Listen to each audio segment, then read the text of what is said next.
Allowing us to gather here today as friends and Lions. We pray a blessing on those that cannot be with us. We pray a blessing on those that are in need and are hurting.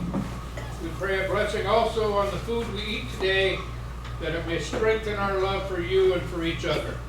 Amen. Amen. Ayla? Yes, Maximum? I pledge allegiance to the flag of the United States of America and to the republic for which it stands, one nation, under God, indivisible, with liberty and justice for all. And Marilyn, is there a song? my Country tunes of thee, sweet land of liberty, of thee I sing. Land where my fathers died, land of thy pilgrim pride, from every mountainside, let freedom ring. Next word, we'll talk about the membership.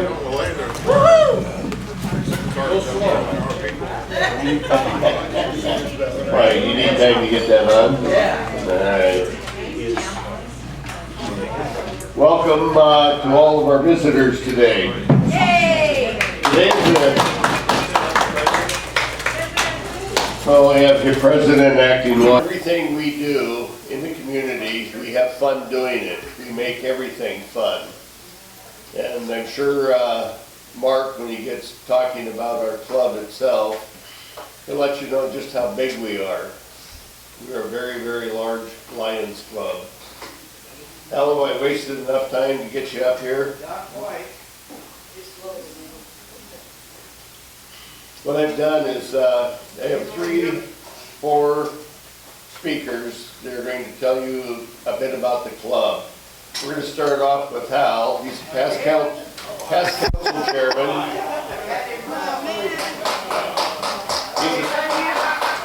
He's a past council chairman with our multiple district. And he's going to talk to us, tell everybody what the Lions are all about.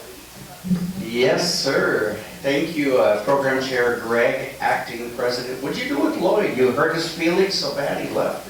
Yeah, that's pretty much it. Boyd, you said Boyd. Did I say Boyd? Yeah. Oh, okay. It's Tom, It's Tom, but he's not here. but you said you must have. Whichever. Just so for the guests know, a number of people will correct me throughout this presentation. And Only when needed. only when needed, which is about every 2 seconds. This is right. Okay, let's look at what Lions Clubs International is. It's a group of over 1.4 million lions around the world. Think about that for a minute. 1.4 million lions around the world. So I'm just asking a question of the guests. Have you been to another country? Yes. What country? Mexico. We have a Lions Club. How about you?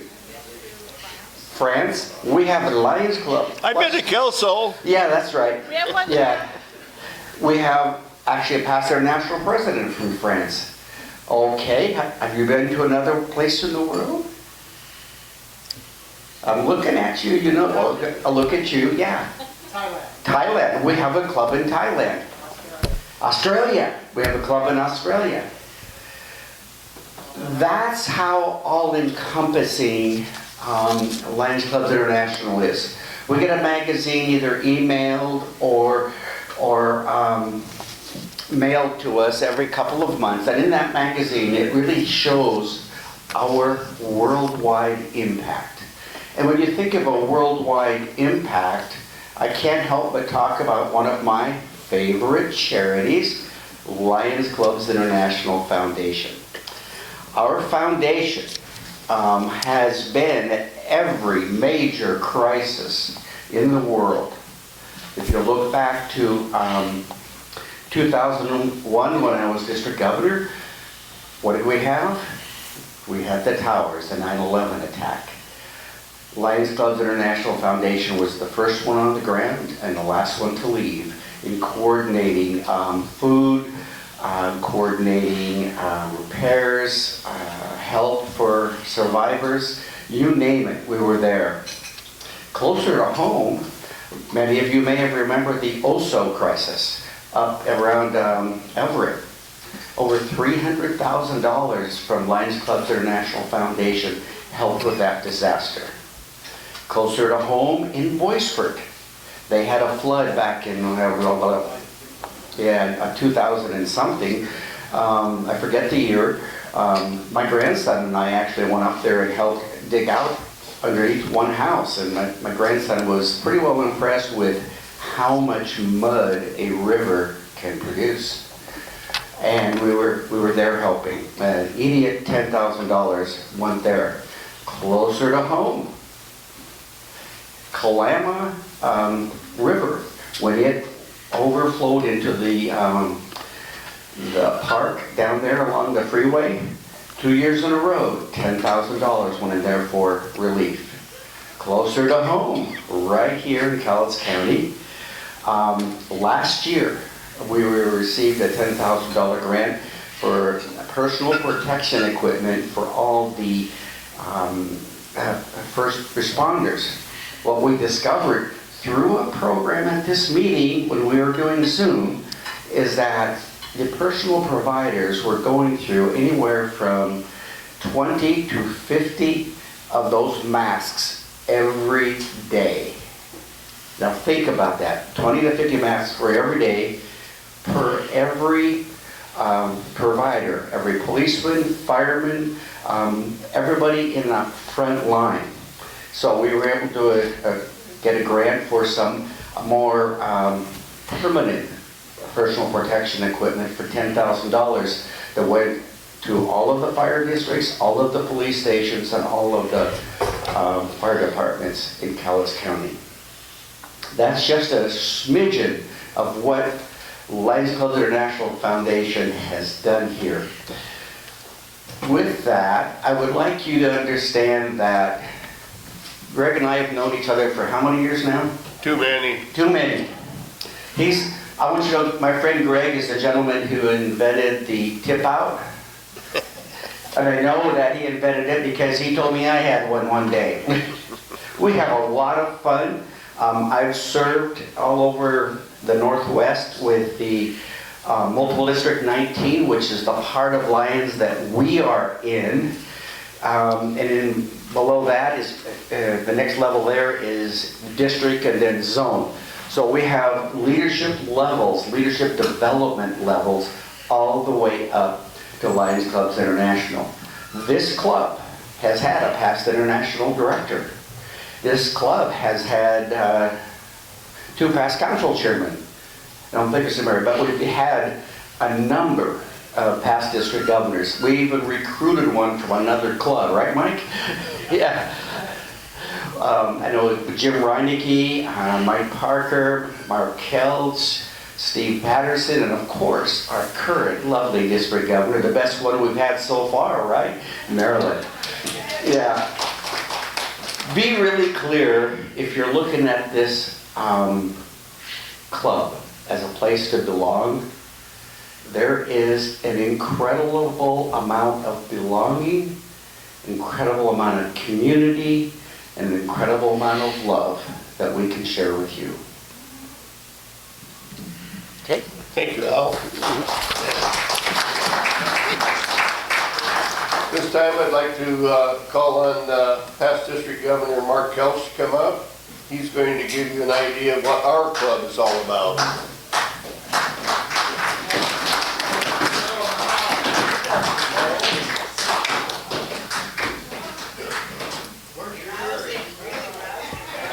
This way so I can spread these out. Thank you, Greg. And if anybody's tempted to throw napkins like Skip, kind of aim that direction a little bit, that would be appreciated. You can't talk about the history of Longview Pioneer Lions without talking about the history of the city of Longview. They're so intertwined, the original membership. It's really quite amazing. Among the 25 members of the Longview Lions on the night of charter presentation were SM Mark Morris, Longview Vice President. Some of you may have heard of the school by that name. H.W. Jackson, Chief of Police. H.H. Clark, Fire Chief. We had a long history of having police chiefs and fire chiefs as members of this club. A.R. Gibbs, who was land manager for Long Bell. He was also the city's first mayor and was club president in 1928. Roy Morris, again, a name some people probably remember from the park out West End. He was club president in 1924. Doctors J.L. Norris and W.H. Sharp, who were president in 1934 and 1923. Sharp was the club charter president. J.M. McClellan, founder and publisher of the Longview Daily News. Reverend Gebert, who was, I don't know if I'm pronouncing that right, if you are members of Longview Community Church, but the chapel there is named after him. He was the original pastor. Wesley Vandercook, another name that probably rings a few bells. Charles Nutter, who was the manager of the YMCA. C.C. Tibbetts, as in Tibbetts Way. And Leslie Stiff. Now that's a name that most people probably don't connect with. But he was actually our last connection to a charter member because his son-in-law, Ralph Young, was a member for many, many years. And just as clarification, past District Governor Jim was not a charter member. It may seem like he was, but he was not. You're going to save funds and just give me one finger instead of the whole hand for the... Chartered in November of 1923, we were sponsored by the Tacoma Lions Club, now the downtown Tacoma Lions. It was a ceremony for the charter on December 16, 1923. 100 Lions were present from Spokane, Bellingham, Everett, Seattle, Tacoma, Wenatchee, Yakima, and Portland.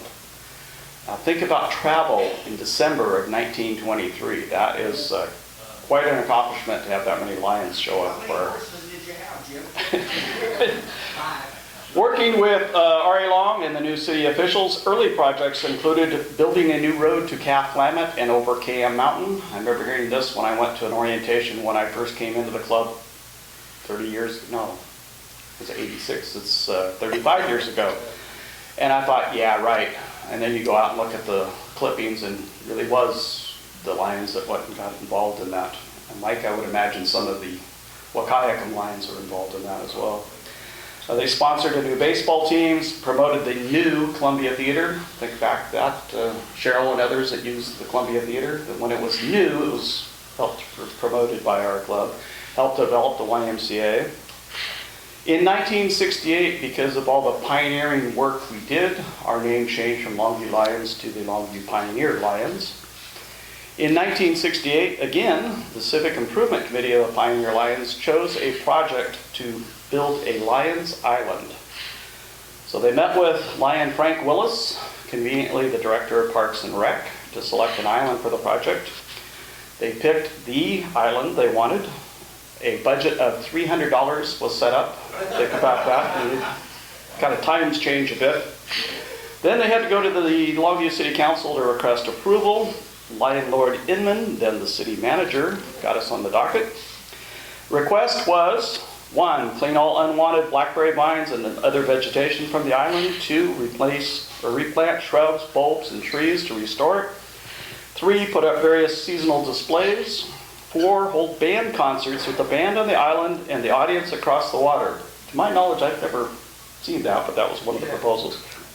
And finally, number 5 was name the island Lions Island. The City Council approved the first 4 items. They did not approve naming it Lions Island at the time. It was set up for a first work party in the summer of 1968. There were no island or no bridges to the island, so Lions went out to the island by boat. The nice thing about that is once they got out of the island, they were there to do the work because nobody's going to take them back till the work for that day was done. It was quite a challenge to clear the island. One of my favorite stories was about during a work party that summer, they heard Lion Charlie Tibbetts, former mayor of Longview and close to 90 at the time, showed up with a suit and tie and a sickle in his hand and shouted across the island because he wanted to come across to work. The first Christmas for decorating was a bit of a shocker. The club got bids to find out what it would cost to light the island. Bids ranged between $2,000 and $2,500, which at the time would buy you a new car. They had less than $250 left in the club budget at the time. So, Lions being innovative, they went out and installed a tall pole on one end of the island, put a star on top of it. I think it was Bill Swanson, but it just says done a church with a steeple that could be folded together and taken down when necessary was constructed and put out there. Then they went to the port of Longview, which you could get good deals when you could actually access the ship and ship personnel, and they spent $200 on lights and set up the lights on the island. It was interesting in the early days. Those of you who've been around know that it was kind of fun with all the wires laying on the ground. Lots of high voltage all over. Had to be careful if you were working out there when it's wet and going through that. But past district governor, Bright Brown, spent some of his own money and time and set us up with light poles and boxes and took care of that. Also in the notes looking through, in Easter of 1969, a rabbit appeared with colored eggs. I don't recall any other Easter decorations, but that was before my time. And in the fall of 1969, after we had done the project in '68 and decorated for 2 seasons, the city council renamed the island Lions Island. Over the years, additional decorations have been added. The large totem pole was given to Lions for the island when they widened the highway in Kalama. Lions then later constructed the land bridge that exists now to go across that, and very thankful to the Parks Department. It's very nice to have their support through all this. They installed a new electrical system about 20 years ago, and then in 2002 the totem pole was lowered to the ground, refurbished and repainted under the direction of Lion George Moore. In 2008, with a grant from the city, they switched all the lights out to LED lights, which has been very helpful. The Pioneer Lions Club over the years has built 2 Girl Scout camps, one along the Cowweeman River, one along Mill Creek. We have assisted also in the building of the Campfires Camp Singing Win up near Toledo, the Toutle River Boys Ranch, and the old Spirit Lake YMCA camp at Mount St. Helens. We have been granted the use of a city building at the Longview Road Shop facility and used that for many years to store our concessions wagon and decorations. And then in the, I believe it was probably early 90s, we were asked to vacate. In the old days, Connections did lots of stuff, but Longview became actually a modern city and it wasn't really kosher to be doing some of that. So we had to scramble and couldn't find any facility. Finally, we were able to put together a way to get some land over on 30th Avenue, and we encourage any of the new members to come check out our Lions building where concessions wagon and decorations and stuff are currently stored. Greg mentioned the size of the club. We are one of the largest Lions Club, certainly along the West Coast. Back about a decade ago, when I checked into it prior to our 90th anniversary, we were actually the 8th largest Lions Club in Constitutional Area 1, which is the United States and Canada. So it's pretty phenomenal. At that time, we were a little over 200 members, and I don't know the current count, but it's around 170? 180. 180. So we're still a really large club that we're also a very active club, so you have tremendous opportunities to chip in whatever type of service project or fundraiser that you'd like to contribute. But it's also nice because sometimes life throws a curve at us or something changes and we're not able to contribute as much time, but there's other members that can pick up the slack, so that is phenomenal. Hal's already covered the contributions we have for pastors, governors, and zone chairs, so I won't cover all that. It is interesting that we have sponsored 9 new Lions Club and 1 Lioness Club and 1 Leo Club. One time I did the genealogy of our club in our district, District G. About 2/3 of the clubs in our district are descended from the Longview Pioneer Lions. Either, we sponsored the 9 clubs and they in turn sponsored other clubs, and et cetera, et cetera. So, 2/3 of about 50 clubs at one time were sponsored indirectly by our club, which is nice to see. By the way, the other third primarily came via the Vancouver Lions. Yeah. We are very proud to have held up our motto, "We Serve." We've contributed roughly $2.5 million since our founding to the community. And over the 98 years, we've done some pretty amazing things. I know Steve's going to cover some of the projects, so I won't get into the service projects, but New members bring new energy, new ideas. We love to have new members. We appreciate that. Thank you. Thank you, Mark. Mark mentioned the Lions Island and the Christmas decorations. The last week and a half, we've been doing quite a bit of work down there. And our chairman for the island, Rex Boswell, is here with us today. Okay, Steve Patterson, past district governor. He's going to talk about our money makers and where we spend the money.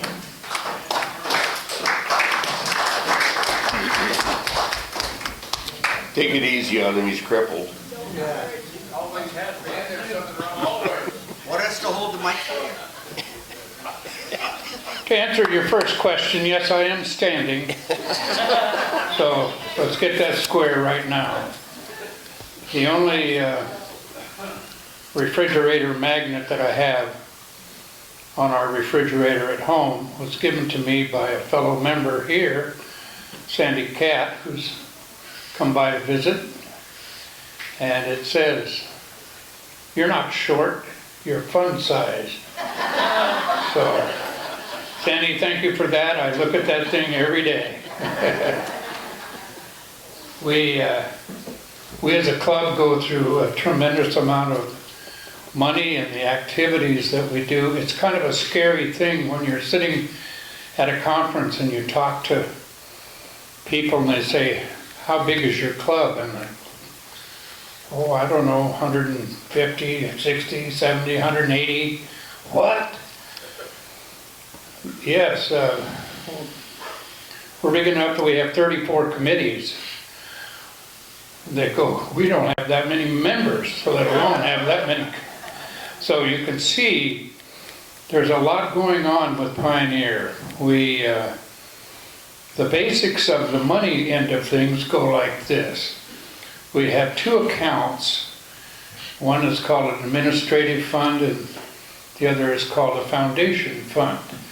The administrative fund is monies that are raised within the club. Most of that comes from dues that are paid by members. Also with half of the 50-50 pot that we have, that money is used for expenses that are administrative.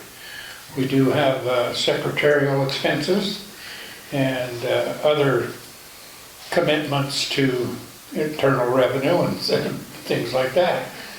And then the foundation account is what we raise our monies for to pay out to the community. We're a 501c4, so we raise monies and we return that money to the community.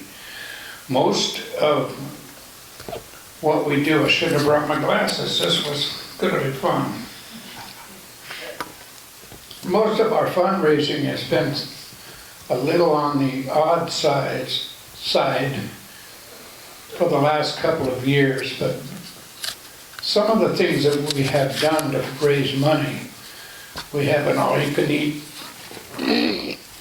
spaghetti feed we call the Taste of Italy, and then we go into the 3rd of July with a beer garden, and then the 4th of July we are at the lake for 3 or 4 days with our concession wagon, and then we have a golf tournament usually in August or September, and we have a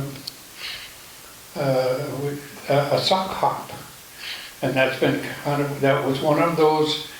Remember, when you get a new member, if they have an idea, let them roll with it, and we did have a member that suggested we have a sock hop, and I'll be darned, it turned into a fundraiser, and it turned out to be an awful lot of fun. So this year, last year and this year, the difficulties of raising money through these methods have been curtailed greatly by the pandemic. So thankfully, the concession committee went out and bought a $4,000 kettle corn machine, the one that you don't have to turn by with the paddle, it's all automatic. Well, how much fun is that? So Louis and the boys will tell you it has bailed out Pioneer Lions fundraising commitments a great deal. So now we want to wonder, what do you do with all that money? So yeah, we do go through an awful lot of money, and our major commitments are, of course, to sight and hearing. Greg, I'm surprised you didn't mention that. I will. Okay. We give at least $5,000 a year to the Sight and Hearing Committee for people needing glasses and hearing aids.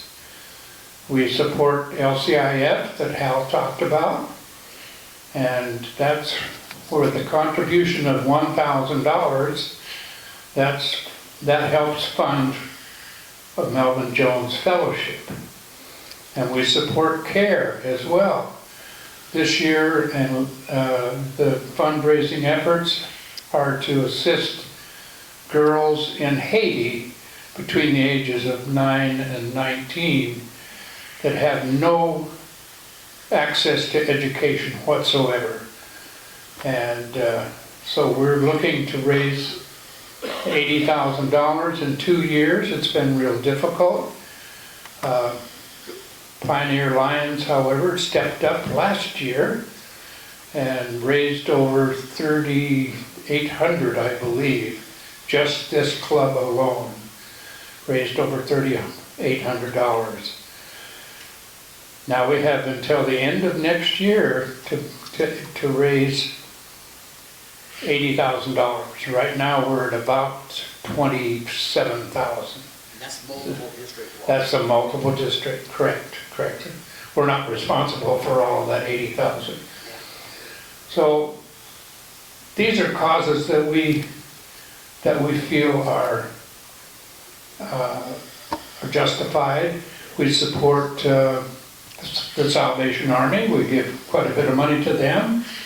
We participate in one of our service activities is the food drive, walk and knock. This year it will be drive and drop out at Walmart. Not a lot of people need to be there. I will be unable to help this year. I have a small problem, just small. I'm a little short-armed, so to speak. Short-handed, right? Short-handed, yeah, a little short-handed. Other things that we donate to. Oh my goodness! If I didn't say something about education, I would. Yeah. I'm gonna have Sandy come up. You want to have her come up? Yeah. Okay.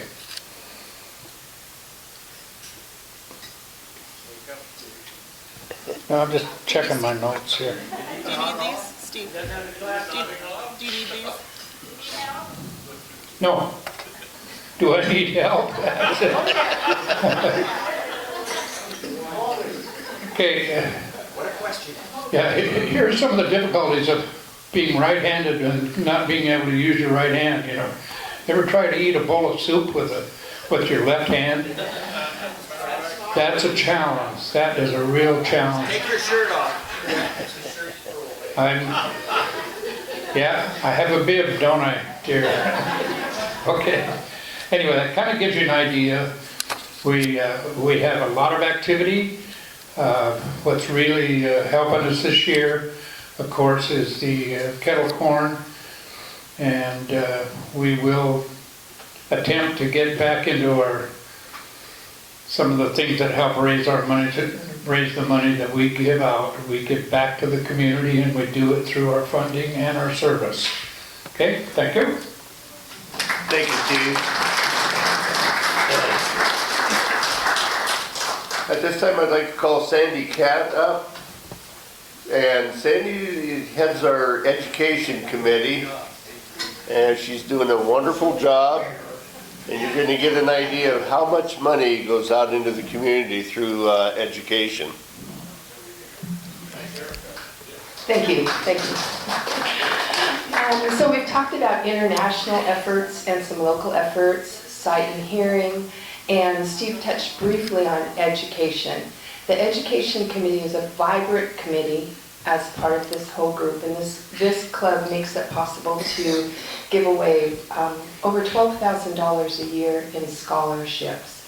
And those scholarships are named in honor of 3 honored previous members: Oscar Lemire, Don Peck, and Frank Brown. And the Oscar Lemire and Don Peck scholarships are given to one at each high school: Mark Morris, R.A. Long, and then LCC. And the Frank Brown Scholarship, which is possible due to a benevolence given to the club by Frank Brown, is given to an individual who is pursuing a vocational. We all know how much we need now people to fix our cars and our heat pumps. A vocational student at both Longview High Schools, R.A. Long and Mark Morris, and at LCC. So $12,000 a year goes to providing further education for these people. And if you ever want to have your heart lifted, join the Education Committee and read some of the scholarship applications, because they are phenomenal. And if you read some of the stories of our recipients from Lower Columbia College and the obstacles that they have overcome to get where they are, you would be astounded and proud to be part of them working toward their future. Now, on the other end of the educational spectrum, in elementary school, Longview Pioneer Lions has established a program called Roar for Reading. And if you know Columbia Heights Elementary School, it are the Lions. So they're a natural partner for us, and so we partner and provide free forever books for every child in that school at least once a year. And again, this is because of hamburger flipping, caramel or kettle corn selling volunteers who raise the money to provide books for these kids. Many of you might remember a program called Reading is Fundamental, RIF. That was sadly discontinued some time ago. Service organizations throughout town picked up the slack and stepped into elementary schools to provide those books that are no longer provided by RIF. Longview Pioneer Lions partnered with Columbia Heights Elementary School, and we're proud to give free books away at least once a year to all students, and as funds permit, fingers crossed this year, in addition to that kindergarten through 5th grade book giveaway, we'll also have a book giveaway for kindergarten, 1st and 2nd graders. So a couple book distributions a year. The Education Committee is always looking for members, particularly in the spring when we have those scholarship applications to review and then select the recipients. We're always looking for volunteers for when we re-established our Taste of Italy spaghetti feed, which is quite a soiree. If you've never been there, there's a silent auction, lots of spaghetti, a little bit of wine, lots of good company. What's that? What was that?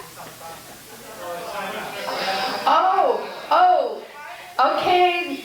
We got a fine going there. We got a fine going there.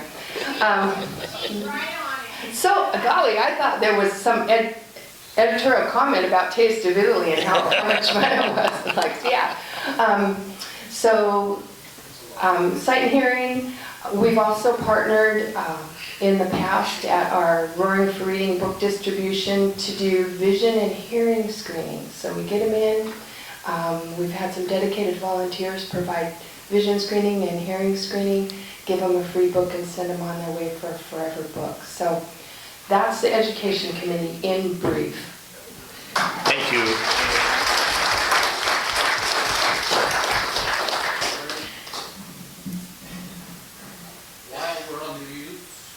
portion of your program, would it be possible to have anything that you a little bit about the sight swinging? Which she just did. Okay. Didn't she? Sandy Cat just mentioned it. Well, you can mention it when you do your sight hearing. He'll do it when he does his sight hearing. Cindy commented about sight and hearing, and so did Steve. About 14 years ago, each of the Lions clubs in the area were providing eyeglasses and some hearing aids in the community for those that are in need. Well, we had a lady that slipped through the cracks, and she needed cataract surgery in one eye. I got a hold of 2 other Lions clubs, and the 3 clubs funded that for her. Well, after that, a gentleman named Kirby Key, who was in the Early Bird Lions, and myself sat down and figured we needed something collectively going on in the area. So we formed our Sight and Hearing Foundation, which is a separate entity from this club. It's a separate entity from all of the clubs. We have a 501c3 designation, and Steve mentioned that we put $5,000 into that foundation each year from this club. Club like Kath Lamont can't afford a whole lot. They give us what they can. Sometimes it's a couple $100 in a year. Sometimes it's $500. We don't care. And we get the rest of our monies through grants. We had a really, really good sight and hearing secretary treasurer who moved to Texas, and she was with the Early Bird clubs. And now we have one from our club, Jane Gurdon, and she is doing a tremendous job for us, taking over from Hope. Anyway, in a normal year, I'd say a normal year, the last year and this year has been kind of funny as far as the number of applications we're getting for Eyesight Help and for hearing aids. In a normal year, we're providing roughly 270 to 280 pair of glasses. That's a lot of glasses. Hearing aids in a normal year about anywhere from 30 to 40, maybe 45.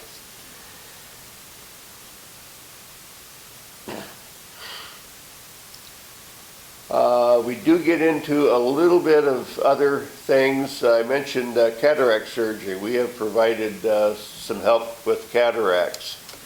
Because of our great big foundation up in Seattle, Northwest Lions Sight and Hearing Foundation, we get a matching grant from them. Not only do we get a matching grant from them, they have buying power that's unbelievable. What would cost $4,000 to $6,000 for cataract in one eye, we can get that done for our commitment of a little over $1,000. The other $1,000 from the big committee up in Seattle. And by the way, that foundation in Seattle is the largest eye foundation in the world. There's no other anywhere near that size. And their research has been absolutely tremendous. To give you an idea on that, they call it changing cornea transplants. Used to be, people needed a cornea transplant, the waiting time could be a long time. Up in Seattle, that foundation of ours developed a way to get 4 operations out of one eye, one cornea. Now they've even gone further. They developed another process where they can get 100 out of one. There is absolutely no shortage of corneas because of their research up there. Anyway, sight and hearing. It's something that I'm dear. That's one of my favorites. We have, each of our clubs have 3 representatives on the board. That way a club our size cannot dictate what goes on. Every small club has just as much say in that organization as we do. Anyway, that's all on that. And there was a mention of the food drive. This year it's a drive and drop, not walkathon, or walk and knock. Mark Kelch, who was up here talking earlier, a gentleman named Tom Gunn, who was with the Early Edition Rotary, and myself, the three of us oversee that entire food drive. And it's, talk about something that's rewarding. It's been quite an experience.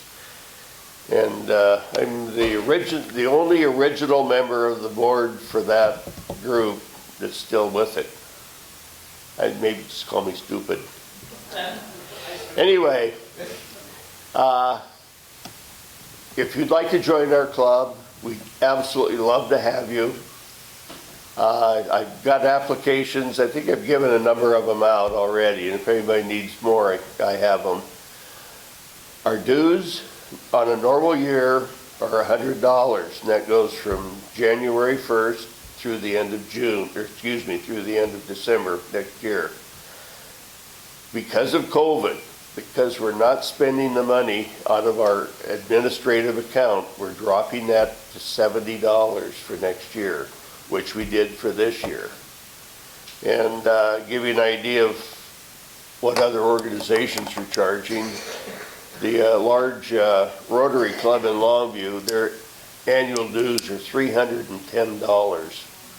We're a deal, and we have more fun than they do. Anyway, does anybody have questions? Mark, you had... Greg, just a couple of additional comments. Oops. Thank you, Anna. A couple of additional comments that we usually cover during orientation. A couple of things really set our club apart and contribute to the size that we are. One has been kind of alluded to a couple of times, but that's fun. We are a crazy group of blankety blanks. That's what we are. We have people come to us sometimes and go, "You're immature, I'm not going to join your club." That's okay. There are other Lions Club, there's other Rotary Clubs, Kiwanis, which by the way is an old Indian word, is for meaning I wish I was a lion. However, the fun that we have really does set us apart. Come to a work party and just see all the ribbing we give each other and the joy that we have with each other. And the other part of that ties into that is the fellowship. This is a very close group of Lions that are very much family when you go through things like that. Just want you to let you know that. Thank you, Mark. Jay?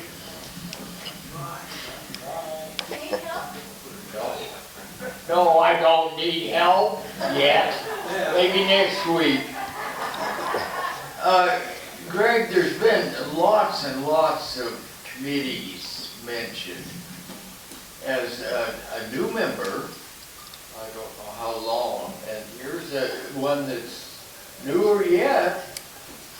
Where do you get a list of those committees and who to contact? On your computer, Google lvpioneerlions.org. LV?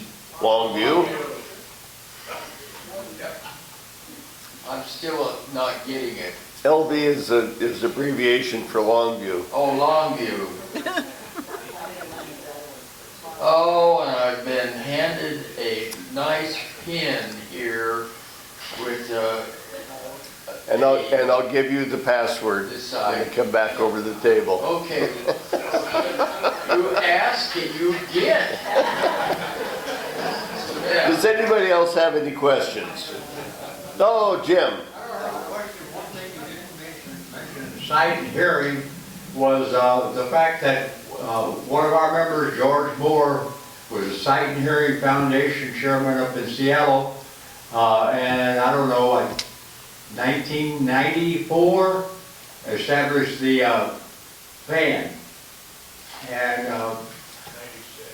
96, and past Assistant Governor Mike Parker drove it around the countryside for many, many years, and can tell you what all it did. But It's been a plus for the communities throughout Washington, and we're glad we have it.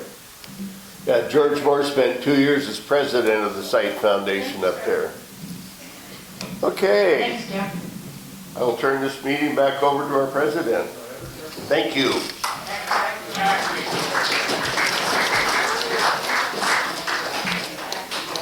Okay, Rex on the Christmas lights. Rex. President Lloyd, full lines and guests. Just want to thank everybody that helped out over the last couple days to get everything up. And thank Mike and Michelle here for a donation of some stuffed animals for a new display that's down there. With any luck, Thursday when I turn on the switch, they'll come on.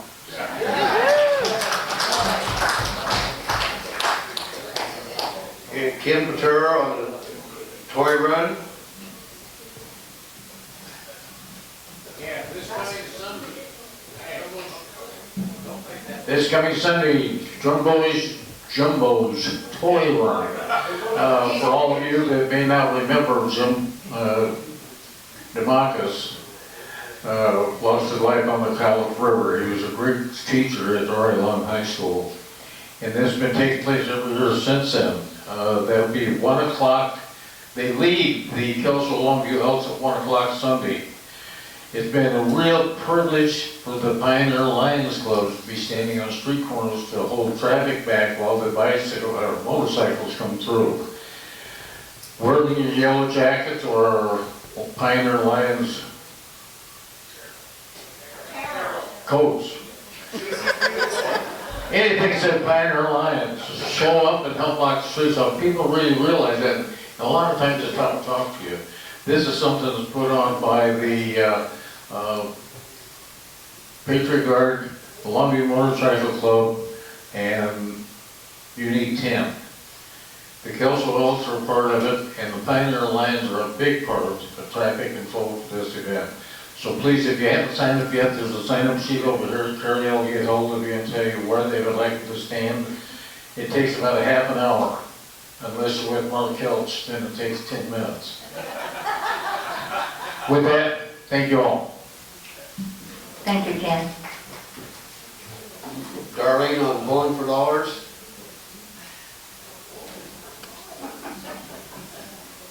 Acting President Lloyd, Phil Lyons, yes. This Sunday from 1 to 3 at the Triangle, the area for Relay to Life, and it's now called Raising Hope, is doing a bowling for 2 hours. It's $30 per person, and there's some silent auction, and I'm not sure if it's just 2 games and shoes, I'm not really sure, but all the proceeds go to Relay for Life, or Raising Hope. Thank you. Thank you, Darlene. And Cindy on the Christmas party. A meeting after the meeting? Over there. Hey. Okay. Paul Spears.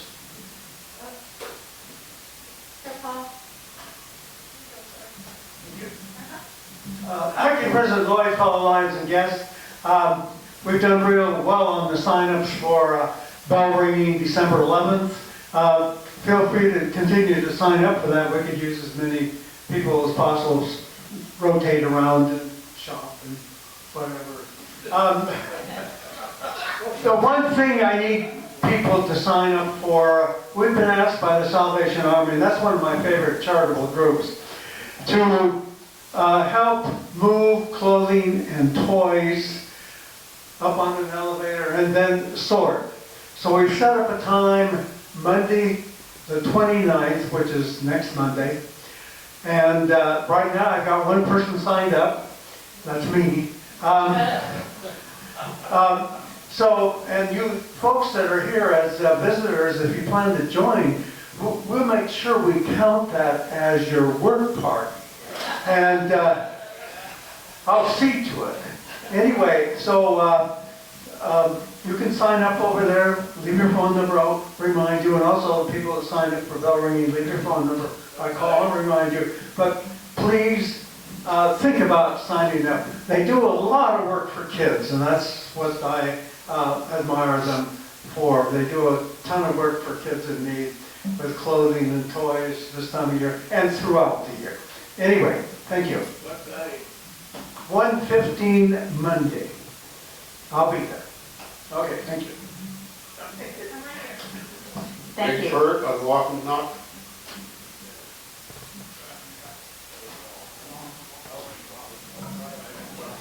President Lloyd, Phil Langston, guests, real quick note, I have a sign up for Drive and Drop, the food drive. That's December 4th. It's real easy. There's 2 shifts, 9 to 12 and 12 to 3. We don't need a lot of people. Last year it went very, very smoothly. And I only have sign-ups for 8 people on each shift. So give me some of your time and we'll put you to work. Again, it's not difficult. Thanks, Greg. Are people gonna still set the bags and groceries out? Or No. everybody has to take it down to you? So we're going to be out at Walmart. The health department doesn't want us to go door to door. That's COVID. You're Stockholm. And the board meeting has been scheduled till December 2nd, this week. On Thursday? Not Wednesday. No, it's not December 2nd, which is next month. Next Thursday.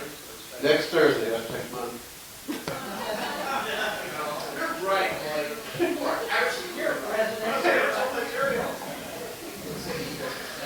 Sharon, on clothing.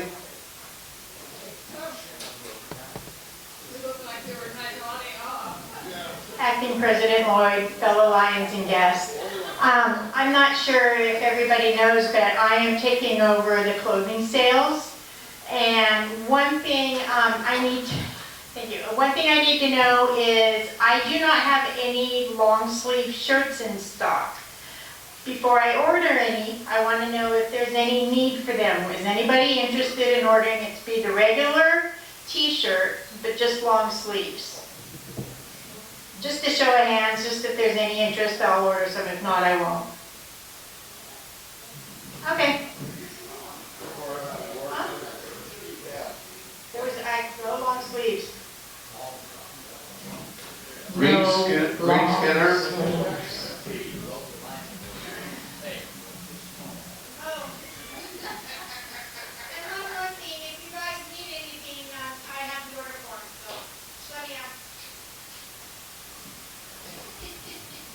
Acting President Lloyd, fellow members and honored guests, it's been brought to my attention, and I think we've all heard of this, that we have a storage facility that is getting ready to be closed on us. We have quite a bit of the Street of Screams items in there as well as others. And the situation is becoming quite serious as we have pretty much exhausted all of our outlets for trying to find a place to store these items. So we're asking the group if anybody knows of any opportunity we have to put these items into storage somewhere, it'd be appreciated. Now, the immediate solution could be, well, let's find something at a storage place and spend $400, $500 a month. The storage places don't even have any availability right now. So, I mean, we're in trouble here, and at the end of the month, in the end of December, we're going to have to do something. And right now, we don't have a solution. So if anybody can help out, we're asking people to bring it to our attention so we can explore it. Thank you. Okay, don't forget the toy run this Sunday at 1 o'clock at the Elks. And the bowling for relief, November 28th, 1 to 3. And the bell ringing coming up December 7th, and walk and knock. And don't forget the board meeting December 2nd, which is next Thursday. month. All right, Pat, atta boy. So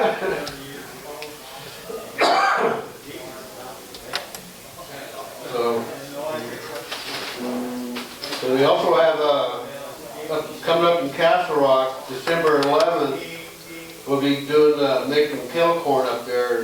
We did this there a while back, and we did really good on that, and they've asked us to come back up again.